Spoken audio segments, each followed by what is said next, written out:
Before we get into the Buyers Beware episode, I just want to quickly let you guys know I have just launched another giveaway in which I will be sending out $1.25 million in GTA 5 shark cards to you guys, and all you have to do is enter the giveaway by clicking the link in the description below. It takes just a few seconds, it's free to enter, and I will be choosing the winner for this giveaway on Sunday, October the 9th, so good luck and enjoy the video.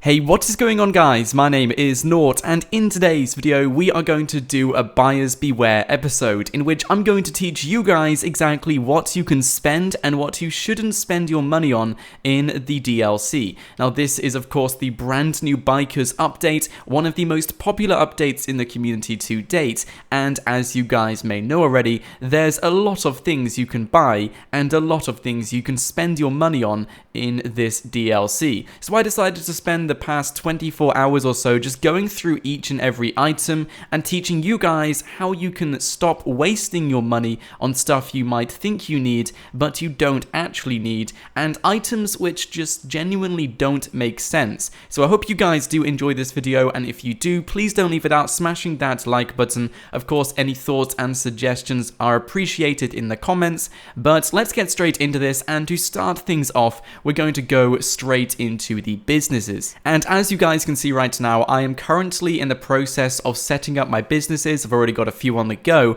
but what I recently learned is that the businesses you get out at Paleto Bay, as well as Blaine County, Sandy Shores, basically anywhere around the Alamo Sea or anywhere which isn't in Los Santos, it will actually get you a larger return. So if you guys are thinking on getting yourself any sort of business, make sure you get them in Paleto Bay or Sandy Shores, basically anywhere as far as possible from Los Santos. The reason why Rockstar Games coded the game this way is because if you are doing a sell mission from some sort of business up at Paleto Bay, then the likelihood is that Rockstar Games are going to direct you into the city. This carries more risk considering the city is known for its popularity within the community. Many players stay around the city, it's got a lot of violence in the city, and the likelihood of being killed when in the city has increased drastically. So if you do a sell mission into the city, the risk will increase itself, and this will of course increase the entire payout for that sell mission. So if you guys are thinking on making more money with your business, make sure you buy the business in Paleto Bay, Sandy Shores, Blaine County, anywhere outside Los Santos, so that when you do the sell missions, it will give you a higher payout and reward. So just a word of advice, yes, the businesses in Los Santos may be convenient, but they're expensive, and the return isn't as much as any other cheaper business found in Sandy Shores and Paleto Bay. Okay, so next up, we're going to take a look at clubhouses themselves. On the brand new site from Maze Bank, you will notice you can purchase yourself loads and loads of clubhouses. But what I think you guys need to be aware of is that the price of the clubhouse doesn't really matter. You will notice the most expensive one comes in at $495,000, and the cheapest one comes in at $200,000. But you know what guys, I'm going to use the $200,000 clubhouse, the cheapest one. This is because this one, in my opinion, is actually larger on the inside than the most expensive one in Los Santos, and I prefer it. Now the reason why I really don't care about the initial price is because when you do purchase the clubhouse, you will notice there will be loads and loads of customizations which will charge you far more than the clubhouse is actually worth when you do purchase it. For example, just to customize the interior is now costing me double the price of the actual place. So of course, to save money, I recommend going for every single item in the A band, but because I was actually customizing my own one, I went for the B band because let's be honest, they all look a little bit nicer. But if you want to save money, it really doesn't make a difference guys. Just save that extra 400k and spend it on something you really want. Okay, so the next things are kind of generic stuff which you would get anyway. As for the gun locker, do not get this. It costs $320,000, and I don't really think this makes any sort of a difference. When I had my CEO office, I didn't use my gun locker at all, and of course if you guys already have a CEO office, then you won't need to use your gun locker in this clubhouse because you already have your own gun locker. So this is the biggest waste of money in my opinion. Do not get the gun locker. It really doesn't add any sort of value to the property, and it's just not worth getting. And the same goes for the custom bike shop. So this is actually a huge myth in GTA 5 right now. I get questions every single day asking me that if they don't don't get the custom bike shop, will it still count as a garage? And many of you guys are worried that if you don't get it, you won't get a garage inside your clubhouse. Well, this is completely fake. If you don't get the bike shop, you just can't customize your vehicles. You can still stack 10 motorcycles inside your clubhouse regardless of whether you have a bike shop or not. And depending on the actual location of where your clubhouse is, depends on how easy and convenient it is to actually go to the Los Santos Customs. And this is really because you don't actually need your custom bike shop to get all of those amazing and really interesting customizations on your motorcycles. You can do this in any Los Santos Customs, so save that money and don't get the custom bike shop. Just drive a few minutes to the next Los Santos Customs, and if you do tactically buy your clubhouse, you might even be near a Los Santos Customs already.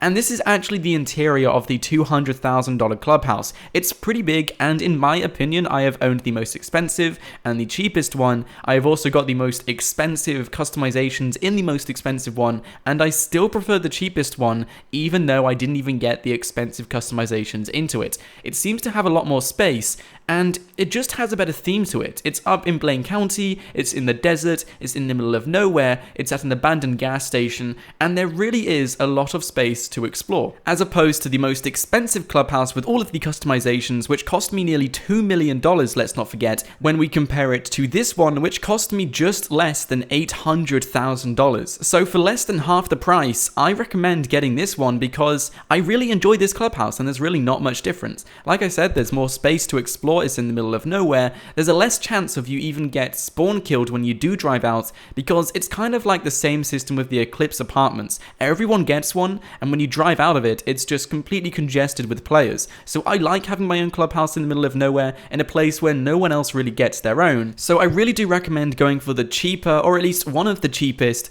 clubhouses, and of course the customizations are your choice. I just think a lot of the expensive ones are totally unnecessary. And moving on to the next part of this video, we're once again going to be taking a look at the motorcycles. This is something which many of you guys have been asking me to do for a while since the DLC came out, and I've compared a few of these motorcycles, and I'm going to be telling you guys which ones I don't think you really need and which ones you might be disappointed with. For example, starting things off, we have the Chimera. Now this is counted as a motorcycle, yet when you do drive it, it will kind of act like a four-wheeler, like a quad bike or anything like that. And if you guys have driven one of the Lifeguard quad bikes or Trevor's AT or anything like that, then you will notice that the handling is kind of overly done. So when you turn a corner, it will kind of lock the steering and you might go into the wall next to you.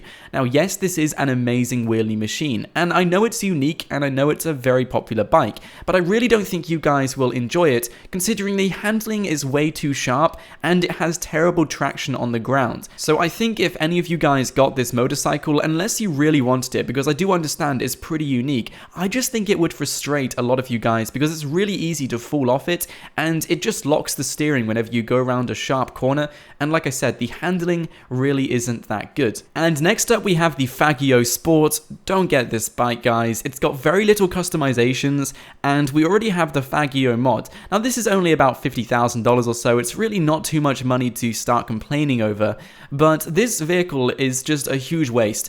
It's called the Faggio Sport, it has very few customizations. The Faggio mod is an amazing vehicle, it's cheaper than this one for that fact. It's got some crazy customizations, I think you guys will love it, and the Faggio Sport really can't compete to it. It's kind of like a blank vehicle, a blank space which Rockstar Games needed to fill, so they gave us a Faggio Sport. But when you do get this vehicle, you will be completely disappointed by it. There's really not much difference, and I think you guys are just going to hate it, so don't really get the Faggio Sport, as it doesn't really serve any sort of purpose. And next up, we're going to take a look at a small competition between two bikes in the game. Now this is something which has made many of you guys very indecisive, and this is between the Western Zombie Chopper, which is $122,000, and the Western Zombie Bobber, which is $99,000.